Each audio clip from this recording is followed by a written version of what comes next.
Sisimulan na sa Martes ang pamamahagi ng 5,000 pisong ayuda kada pampublikong driver. Pero ayon sa mga tsuper, abay hindi yan sapat. Live mula sa Batasang Pambansa na sa frontline ng balitang yan, si Marian Enriquez. Marian, hanggang ilang araw lang ba kasya yung fuel subsidy para sa ating mga tsuper? Cheryl, ay nga doon sa grupo ng mga jeepney driver, hanggang 2 araw lang itong 5,000 pesos na fuel subsidy na ibibigay ng gobyerno. Kaya kulang na kulang daw ito. Mapatsuper, rider at mga pribadong motorista, ilang araw nang iniinda ang taas presyo sa petrolyo.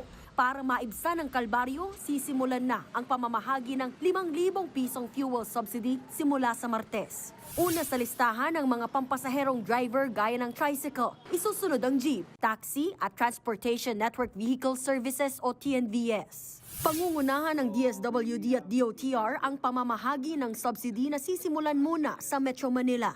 Ayon kay DSWD Secretary Rex Gatchalian, manggagaling ang 30 billion pesos na pondo mula sa AIX o Assistance to Individuals in Crisis Situations.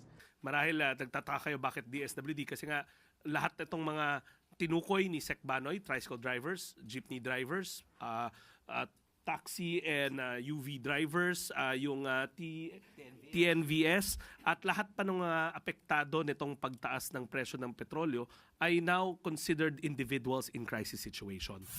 Ayon sa kalihim, posible pang magkaroon ng susunod na subsidiya kung tatagal pa ang gulo sa Middle East. Sa briefing naman ng House Committee on Transportation, sinabi ng mga tsuper na hindi sapat ang 5,000 pisong subsidiya.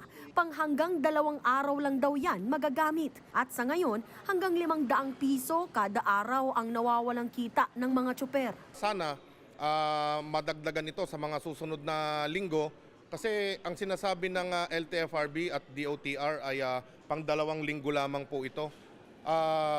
Paano ba nila kinukompute yung pagbibigay ng subsidy?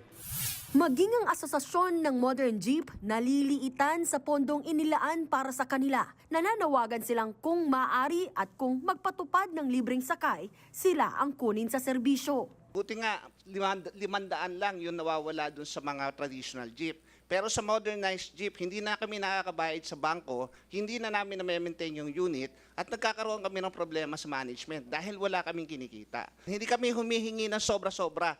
Ang hinihingi lang ho namin, sapat para makapag-survive kami sa panahon ng krisis. Huling aksyon na raw ng grupo ng mga jeepney driver ang humiling ng taas pasahe. Ang grupo naman ng tricycle drivers may pangamba kung paano makararating sa kanila ang fuel subsidy. Wala po kami natatanggap. Paano makukuha yung sa tricycle? Ang gulo-gulo sa DILG ba? Unang-una ho, pag binigyan nyo ang isang toda, dapat po ang pinagbibigyan, hindi po pwede sa GCash. Kasi ang gumagamit po unit. Kaya hinihingi namin franchise, plate number, doon po dapat ibibigay. At hindi po pwedeng GCash. Kailangan po dito yung card na pwedeng gamitin sa gasoline station.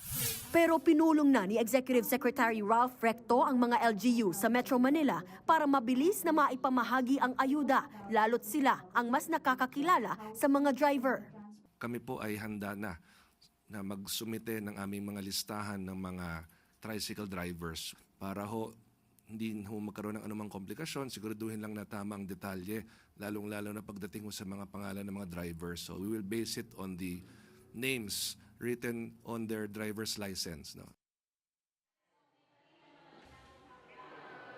Cheryl, lusot na sa ikalawang pagbasa itong panukalang nagbibigay ng kapangyarihan sa Pangulo para nga po pansamantalang suspendihin o tapyasin nga yung excise tax sa mga produktong petrolyo tuwing may ganitong krisis. Yan muna ang latest. Dito sa Kamara, balik sa inyo.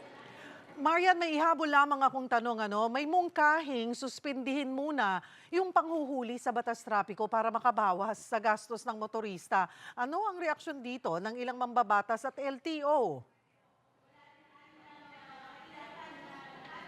Yes, Cheryl, sa briefing nga ng House Committee on Transportation kanina, minungkahi ni Swerte Party List Representative Arlene Ayon kung pwede raw bang no apprehension muna o huwag manghuli dun sa mga lalabag sa batas trapiko. For the meantime, about 2 or 3 weeks habang naghihirap daw yung taong bayan sa pagtaas ng presyo ng langis. Pero tinabla nga ito ni Land Transportation Office Chief ASEC Marcos Lacanilao. Giit niya, road safety po ang pinag-uusapan. Ang ina-apprehend lang naman nila o inuhuli ay yung mga may violation. So kung magko-comply naman o susunod yung mga motorista at hindi sila gagawa ng traffic violations, wala raw silang problema sa LTO. Cheryl. Maraming salamat, Marian Enriquez. Mga kapatid, Cheryl Cosing po. Maging maalam at may pakialam sa mga napapanahong issue at headlines. Mag-follow at mag-subscribe na sa social media pages ng News 5.